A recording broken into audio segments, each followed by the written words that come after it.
breakfast for today. Ayan may mga hindi natutulog. 2 a.m. in the morning. Still talking.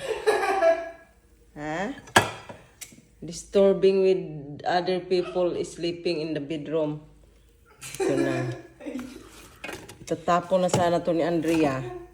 Napakawala ito.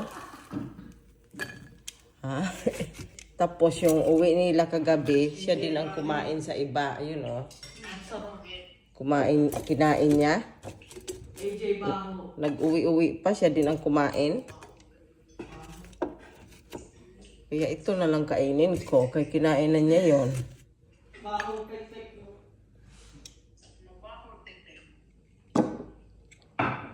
Yan, kasi may pasok tayo.